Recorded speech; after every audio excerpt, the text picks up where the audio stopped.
very much like the wild man of Borneo at the moment. Yeah. Is that running? Yes, it is. Well, You can cut that out, but I.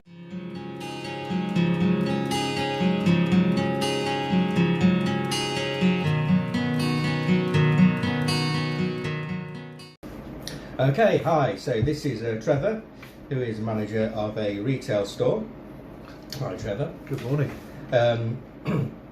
So we're talking about mental health today, and just some basic statistics around mental health in the workplace. 25% increase in issues year on year. There's 15.4 million workdays lost due to mental health illnesses. The economy cost is about 3 to 4 billion, and apparently there are links to 57% of absences in a year.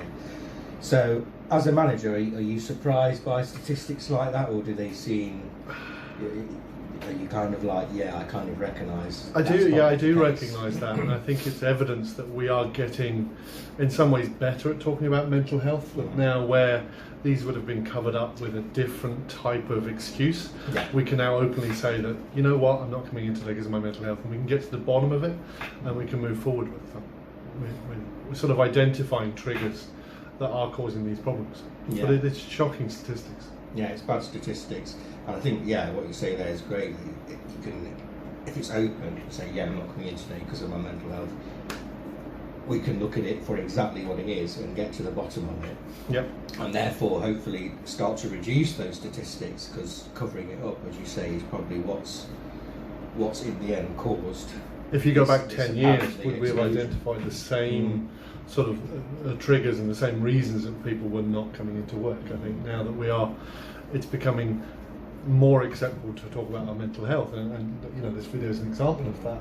That absolutely we can start putting fixes in place, and we can be more supportive of our colleagues to reduce the amount that's impacting our businesses. Absolutely, great stuff. So people sometimes talk about the modern workplace, and if this is a modern workplace issue, do you think on the whole managers are always, not just for where you work, but on the whole managers are adequately sort of trained to recognise signs or to deal with problems, that sort of thing? I think it's a hard thing to train on. I think it's one of those things that comes from experience, and you know, different managers manage in different ways. I think the old adage of you leave your problems at the door and you know, you come into work are long gone. We've joked at times that I probably need a couch in my office to talk people through, and I think it's about starting with our colleagues, I think, and supporting those rather than chasing figures. That if we support our colleagues and put the ownership of the store on our colleagues, and as a manager you're pretty much focused on supporting people, I think that's something we can do going forward. And leading on from that question, actually, you mentioned couches in the office. I mean, do you think workplaces have what they need? I don't know what that is, but what they need to deal with these sort of issues? I think we're really lucky where I work in that we do have a great support network behind me, that once I've identified a product, you know, we can make a call to HR, we can get advice from experienced people. We do have a facility in LifeWorks that we can refer people to professionals. And I guess for me, I'm probably sort of the first threshold that people come through in supporting, but I feel really supported with experience behind me that I can refer to and talk to and sort of, you know, get the help and get the experience that people need. That's great. And you know, that's something, the more that I work with my colleagues, the more I support my colleagues, that I'm learning a better way of going forward, how to deal with each individual issue. And I think as long as we're, as managers, starting with sort of empathy as our first response, and you don't get stressed by the business in the reduced hours, that, you know, everything has an impact, that we take time to support people, I think that's where we need to be coming from. Yeah, definitely. I guess you kind of answered this question, but is there anything you've implemented, or perhaps is there anything for the future that you're in your head, I might try that, implementing your own workplace for mental health support? So I mean, I changed my entire management philosophy about 2 years ago. My partner was working in retail, She had a new manager coming into her store, and I watched her come home every day with sort of this new level of anxiety, the change, what it was going to bring, what difference it was going to make. It was certainly taking her and her team out of her comfort zone. The new manager then started and was saying a lot of the same things that I would be saying, you know, that we need to chase this figure and we need to chase this figure, and I'm not here to be your friend, I'm here to be your manager. And I watched her come home crying almost every single day, and it had such a profound impact on me that I don't ever want any of my team to go home and feel stressed. I want them leaving work in a wonderful state, that they're they're excited to come back the next day. And I came back into my team the next day, and I had a really open discussion with them about how I managed. And from that day on, I put all my focus into them and how I could support them doing a better job. And literally my relationship with my team changed overnight. And it was a really wonderful lesson about how you manage people, that it is about getting to connecting with them on a friendly basis, on a daily basis.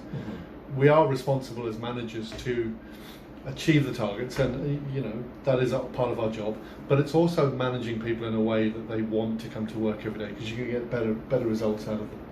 And that was a real eye-opener for me, to see it from the other side of the fence. That's good.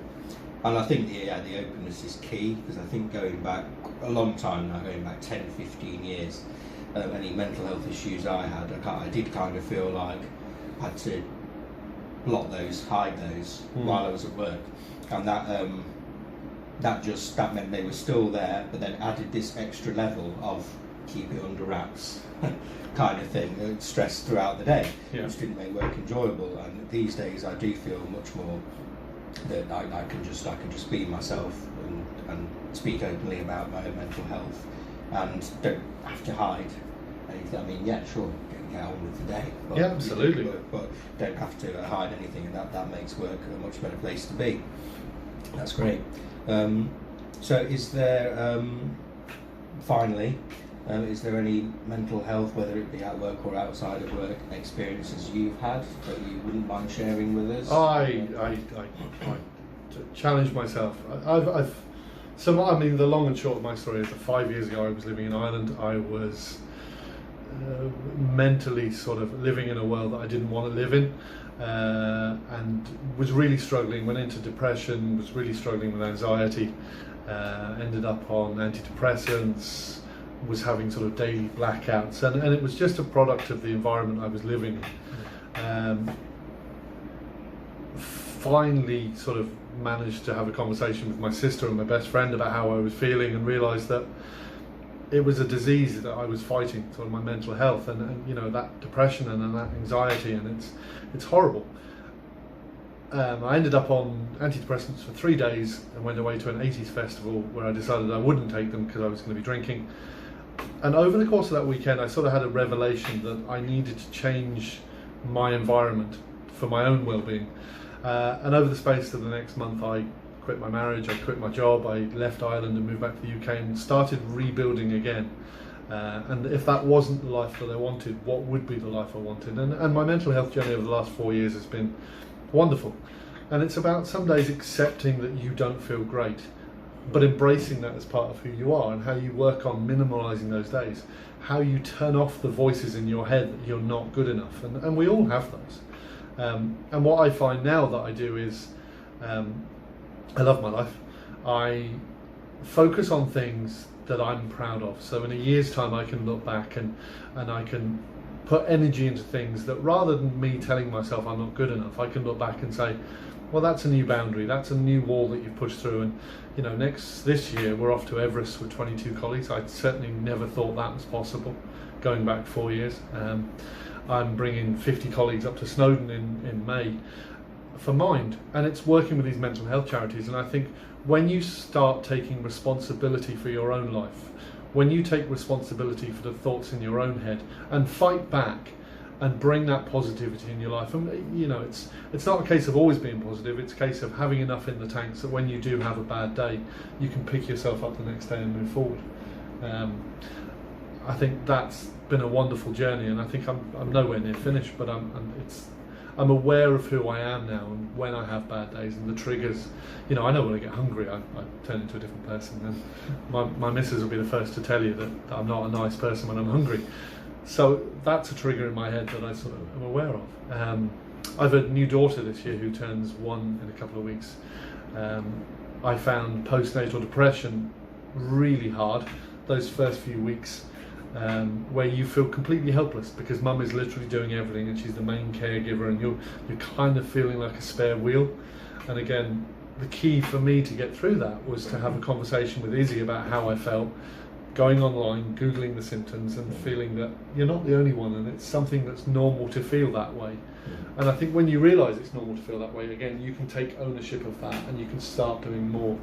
I'm now in a dad's group on Facebook where I regularly talk about postnatal depression, and that, you know what, those first few weeks are horrible, but once you get through that, it's a wonderful place.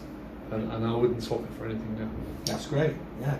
And I think twice there you mentioned, and it is key, kind of talking to someone, talking to people was kind of the turning point, kind of. Oh, absolutely. And then, yeah. Your own mind will lie to you, the voices in your head, Yeah. the negative, and you've got to step aside from those and relate to other people to bring perspective in your own life.